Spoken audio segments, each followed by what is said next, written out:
15. Quelques hommes venus de la Judée enseignaient les frères en disant : Si vous n'êtes circoncis selon le rite de Moïse, vous ne pouvez être sauvés.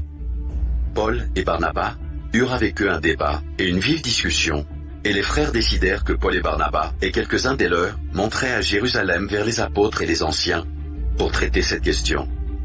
Après avoir été accompagnés par l'Église, ils poursuivirent leur route à travers la Phénicie et la Samarie, racontant la conversion des païens, et ils causèrent une grande joie à tous les frères. Arrivés à Jérusalem, ils furent reçus par l'Église, les apôtres et les anciens, et ils racontèrent tout ce que Dieu avait fait avec eux.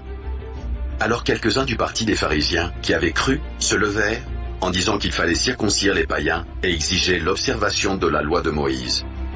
Les apôtres et les anciens se réunirent pour examiner cette affaire. Une grande discussion s'étant engagée, Pierre se leva et leur dit : Hommes frères, vous savez que dès longtemps Dieu a fait un choix parmi vous, afin que par ma bouche, les païens entendissent la parole de l'Évangile et qu'ils crussent. Et Dieu, qui connaît les cœurs, leur a rendu témoignage, en leur donnant le Saint-Esprit comme à nous.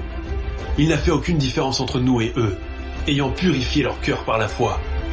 Maintenant donc, pourquoi tentez-vous Dieu, en mettant sur le cou des disciples un joug que ni nos pères, ni nous n'avons pu porter? Mais c'est par la grâce du Seigneur Jésus que nous croyons être sauvés, de la même manière qu'eux. Toute l'assemblée garda le silence, et l'on écouta Barnabas et Paul, qui racontèrent tous les miracles que Dieu avait fait par eux au milieu des païens. Lorsqu'ils eurent cessé de parler, Jacques prit la parole et dit : Hommes, frères, écoutez-moi. Simon a raconté comment Dieu a d'abord jeté les regards sur les nations pour choisir du milieu d'elles un peuple qui porta son nom. Et avec cela s'accordent les paroles des prophètes, selon qu'il est écrit : Après cela, je reviendrai, et je relèverai de sa chute la tente de David, j'en réparerai les ruines, et je la redresserai, afin que le reste des hommes cherche le Seigneur, ainsi que toutes les nations sur lesquelles mon nom est invoqué, dit le Seigneur qui fait ces choses, et à qui elles sont connues de toute éternité. C'est pourquoi je suis d'avis qu'on ne crée pas des difficultés à ceux des païens qui se convertissent à Dieu, mais qu'on leur écrive de s'abstenir des souillures des idoles, de l'impudicité, des animaux étouffés et du sang. Car depuis bien des générations, Moïse a dans chaque ville des gens qui le prêchent, puisqu'on le lit tous les jours de sabbat dans les synagogues. Alors il parut bon aux apôtres et aux anciens, et à toute l'Église, de choisir parmi eux, et d'envoyer à Antioche, avec Paul et Barnabas, Jude appelé Barsabas et Sila, hommes considérés entre les frères. Ils les chargèrent d'une lettre ainsi conçue. Les apôtres, les anciens et les frères, aux frères d'entre les païens qui sont à Antioche, en Syrie et en Cilicie, salut.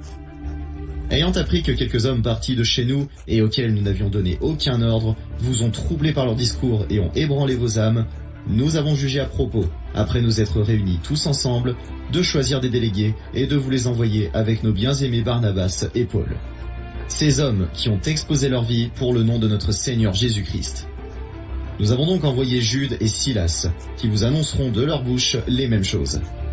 Car il a paru bon au Saint-Esprit et à nous de ne vous imposer d'autres charges que ce qui est nécessaire, savoir de vous abstenir des viandes sacrifiées aux idoles, du sang, des animaux étouffés et de l'impudicité, choses contre lesquelles vous vous trouverez bien de vous tenir en garde. Adieu. Eux donc, ayant pris congé de l'Église, allèrent à Antioche, où ils remirent la lettre à la multitude assemblée. Après l'avoir lue, les frères furent réjouis de l'encouragement qu'elle leur apportait. Jude et Sila, qui étaient eux-mêmes prophètes, les exhortèrent et les fortifièrent par plusieurs discours.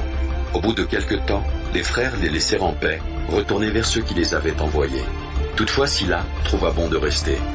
Paul et Barnabas demeurèrent à Antioche, enseignant et annonçant, avec plusieurs autres, la bonne nouvelle de la parole du Seigneur. Quelques jours s'écoulèrent, après lesquels Paul dit à Barnabas : Retournons visiter les frères dans toutes les villes où nous avons annoncé la parole du Seigneur, pour voir en quel état ils sont.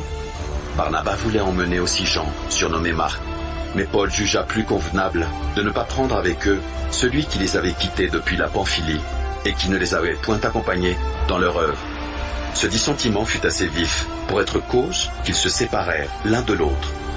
Et Barnabas, prenant Marc avec lui, s'embarqua pour l'île de Chypre.